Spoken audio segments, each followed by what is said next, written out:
Alguma vez se perguntou por que é que, depois de décadas de vida partilhada, algumas mulheres parecem desenvolver um sentimento de descontentamento ou até mesmo uma certa aversão pelos seus maridos na idade mais avançada? É uma questão que paira no ar em muitas casas, muitas vezes não dita, mas profundamente sentida. Não estamos a falar de pequenas irritações do dia a dia, daquelas que vêm e vão, mas de algo mais profundo, que se instala silenciosamente como uma névoa densa que cobre a paisagem de uma vida. É uma realidade dolorosa, capaz de ensombrar os anos que deveriam ser de paz e companheirismo, transformando um amor que antes parecia inabalável num terreno de mágoa e ressentimento. Mas o que se esconde realmente por detrás desta transformação? Que segredos emocionais profundos, muitas vezes invisíveis aos olhos, podem levar a que uma mulher olhe para o seu companheiro de uma vida com outros olhos, com um peso no coração que antes não existia? Não é algo simples de compreender, e menos ainda de aceitar. Mas o que aconteceria se pudéssemos iluminar estas razões, compreendê-las de verdade, e assim, talvez, encontrar um caminho para a cura ou pelo menos para uma maior paz interior? Neste vídeo, vamos mergulhar nas razões emocionais profundas que podem levar a estes sentimentos complexos, explorando as camadas de uma vida partilhada. E, mais importante, como podemos reconhecê-los em nós ou nas relações que nos rodeiam. Fique conosco até ao fim, pois há uma perspectiva que talvez nunca tenha considerado e que pode mudar a forma como vê as coisas, oferecendo uma nova luz para o caminho que ainda tem pela frente. Vamos começar a desvendar este mistério emocional, esta teia complexa que se forma ao longo do tempo. Uma das razões mais fortes, e talvez menos faladas, reside nas expectativas não correspondidas e nos sacrifícios silenciosos. Pensem bem, minhas queridas. Muitas de nós, da nossa geração, crescemos num tempo em que os papéis eram mais definidos. A mulher era, muitas vezes, o pilar invisível da família, a guardiã do lar, a cuidadora dos filhos e o suporte emocional do marido. Quantas de nós não guardaram os seus próprios sonhos na gaveta, adiaram as suas paixões ou até abdicaram de uma carreira promissora para garantir que a casa funcionava, que os filhos cresciam bem e que o marido podia progredir na sua profissão? É uma história comum, não é? O problema surge quando, depois de décadas de dedicação incondicional, a mulher olha para trás e sente que esses sacrifícios foram dados como garantidos. Que o seu parceiro, talvez sem maldade, simplesmente não reconheceu a magnitude do que foi deixado para trás, ou que a sua contribuição foi vista apenas como o seu dever. Imaginem a Ana, por exemplo. Ela sempre sonhou ser professora, adorava crianças e o ambiente escolar. Mas quando se casou com o José, que tinha um bom emprego na banca e uma carreira exigente, decidiu que era melhor para a família que ela se dedicasse aos filhos e à casa. O José trabalhava muito, trazia o sustento, e a Ana geria tudo o resto. Os anos passaram, os filhos cresceram e seguiram os seus caminhos. De repente, a casa ficou vazia. A Ana olhou para o José, que continuava com a sua rotina, os seus amigos, os seus interesses, e sentiu um vazio. Sentiu que a vida dela tinha sido uma doação constante, mas que o reconhecimento ou a reciprocidade que esperava nunca chegaram verdadeiramente. O José, por seu lado, nunca tinha parado para pensar nisto. Ele amava a Ana, claro, mas na sua mente as coisas eram assim. Ele providenciava, ela cuidava da casa. Era o acordo tácito, cultural, da época. Mas para Ana, o silêncio do obrigado ou do eu vejo o quanto te sacrificaste transformou-se num peso, numa mágoa silenciosa que, com o tempo, se transformou em ressentimento. Este sentimento é agravado pela falta de intimidade emocional.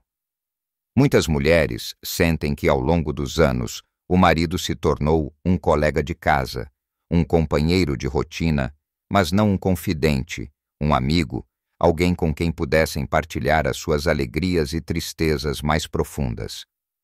Os homens, por sua vez, muitas vezes foram educados para serem fortes, para não mostrarem emoções, para resolverem problemas, em vez de sentirem com as suas parceiras. Esta desconexão emocional cria uma barreira invisível. As conversas limitam-se ao que é prático, as contas, os netos, o que há para o jantar.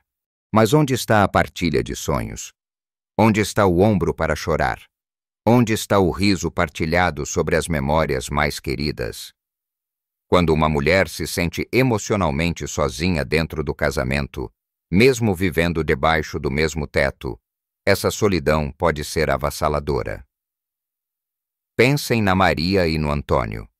Eles casaram-se jovens, apaixonados, mas com as exigências da vida, os filhos, o trabalho, as preocupações financeiras, a intimidade emocional foi se perdendo.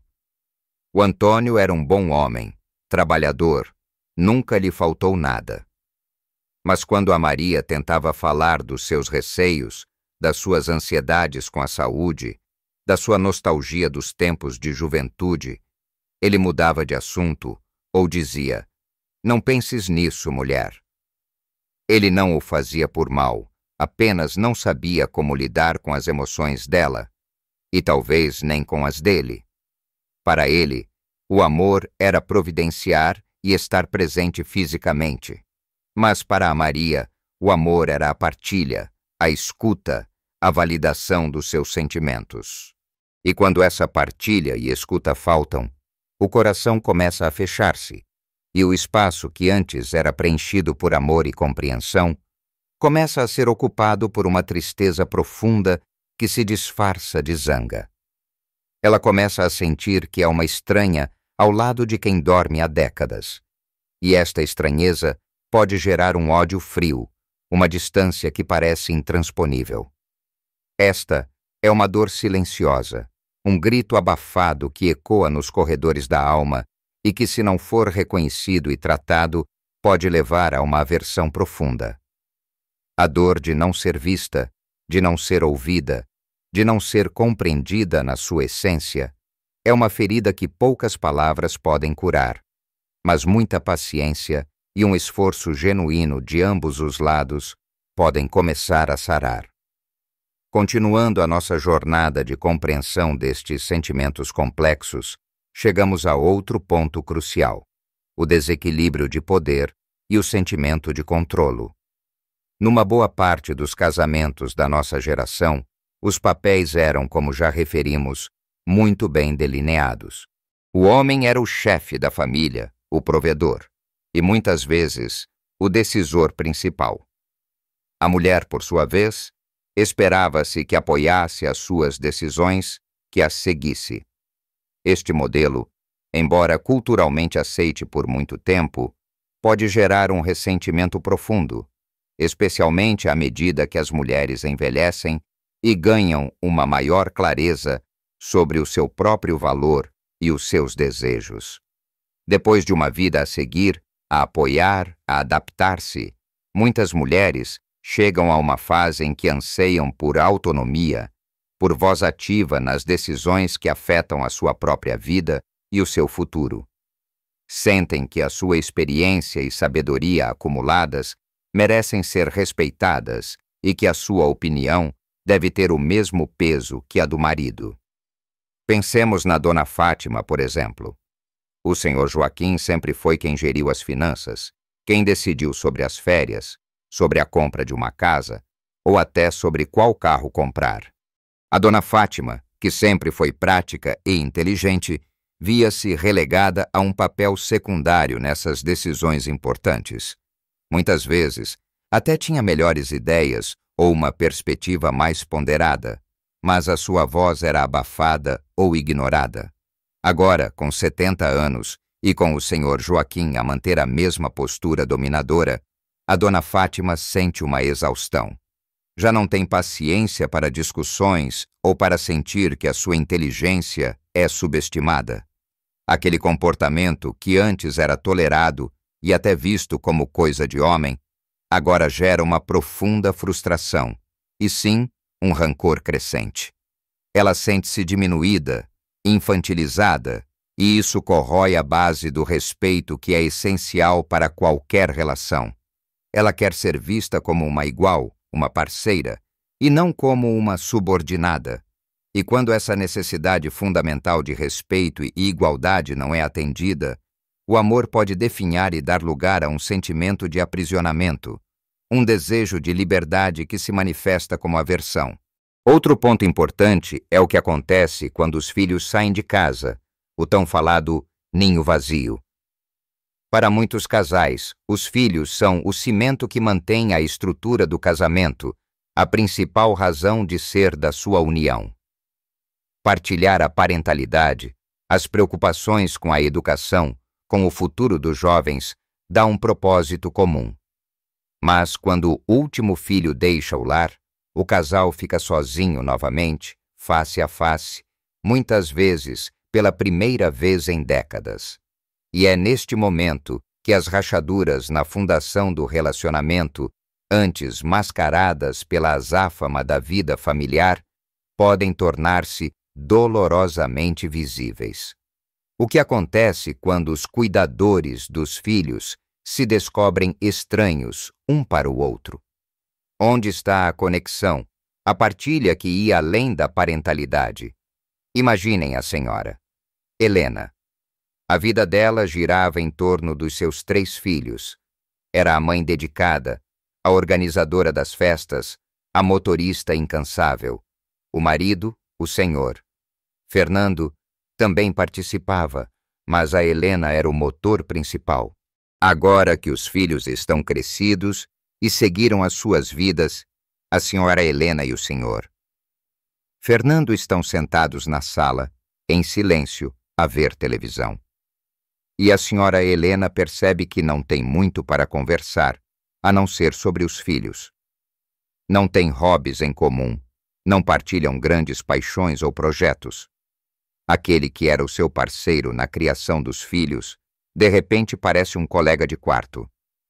A intimidade, os interesses partilhados, a própria identidade como casal, parecem ter desaparecido no redemoinho da parentalidade. E esta descoberta pode ser devastadora. A tristeza da perda da sua identidade como mãe, a tempo inteiro, pode rapidamente transformar-se em frustração e raiva direcionada ao marido por sentir que ele não está lá para preencher esse vazio ou por perceber que a relação deles se tornou oca. Finalmente, não podemos ignorar as feridas antigas e os conflitos não resolvidos. Pensem numa gaveta cheia de coisas que nunca arrumaram. No início, é apenas um pequeno amontoado, mas com o tempo, acumula-se tanto que já não conseguem fechá-la. O mesmo acontece com os casamentos. Pequenas mágoas, palavras duras não pedidas, desilusões, traições emocionais ou até físicas que foram varridas para debaixo do tapete, com a esperança de que o tempo as curasse, podem ressurgir com uma força avassaladora na velhice.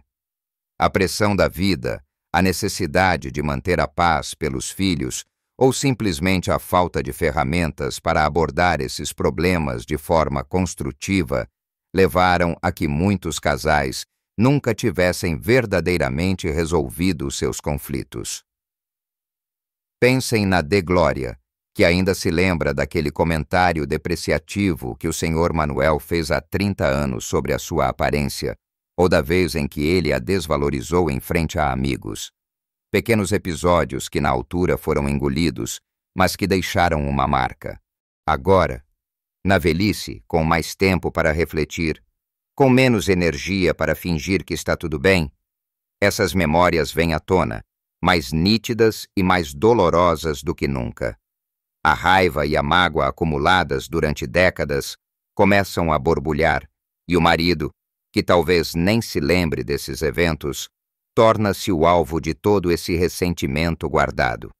É como se a conta bancária emocional do casamento estivesse no vermelho, e a cada nova pequena irritação, a dívida só aumenta, levando a uma aversão que se alimenta de um passado não resolvido. É um ciclo vicioso, onde o presente é contaminado pelo passado não cicatrizado, e o futuro parece sombrio e sem esperança de reconexão. Chegamos a um ponto crucial na nossa reflexão, onde toda esta complexidade emocional se encontra. Vimos que o descontentamento, e em casos mais extremos, a aversão, não surge do nada, mas de sementes plantadas ao longo de décadas.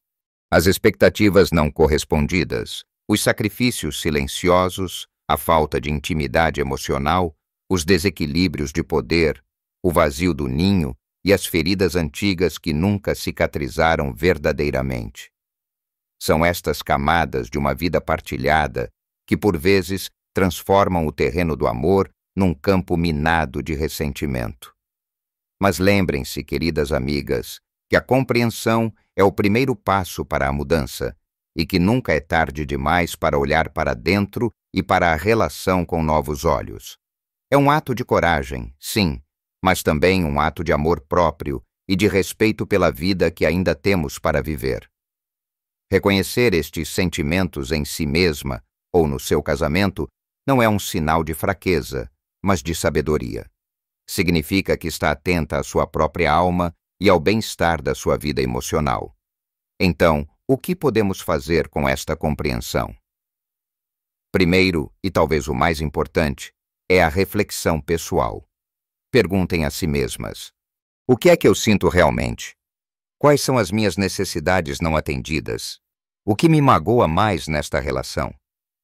Às vezes, o simples ato de nomear os nossos sentimentos, de lhes dar voz, mesmo que seja apenas para nós mesmas, já é um alívio imenso.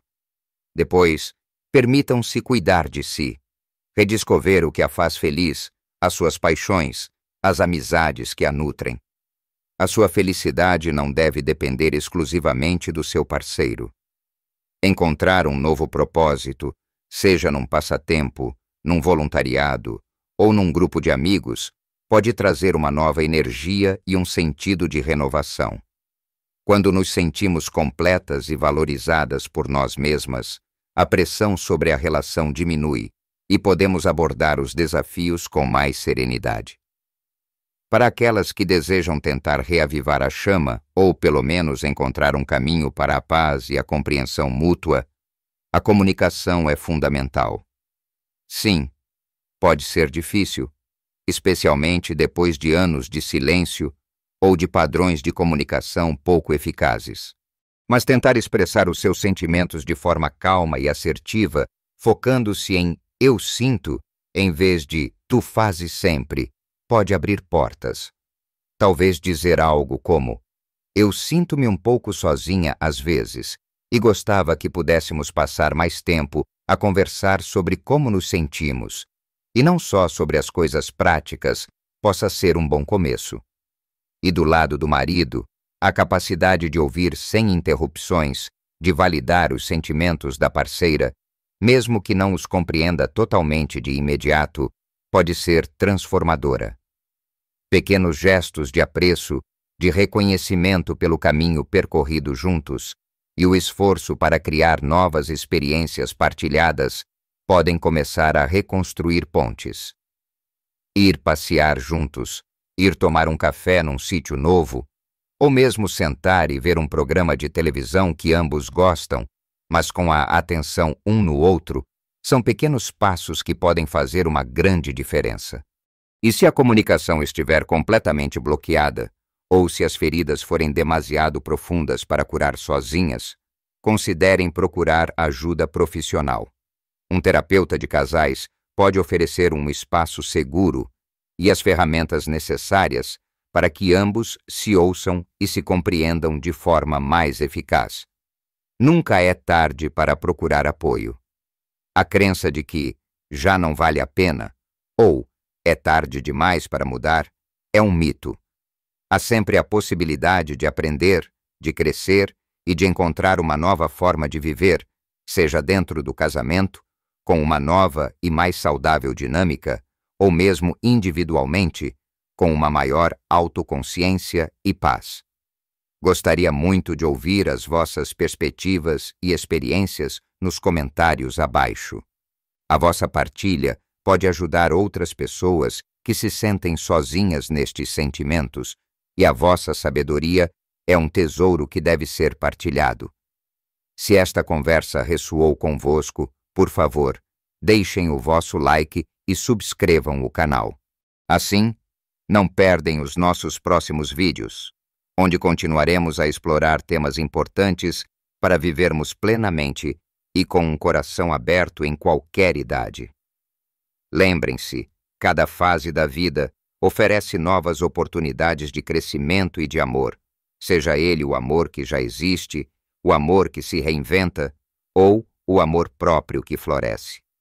Vivam a vossa melhor vida com sabedoria, coragem e um coração aberto, em qualquer idade.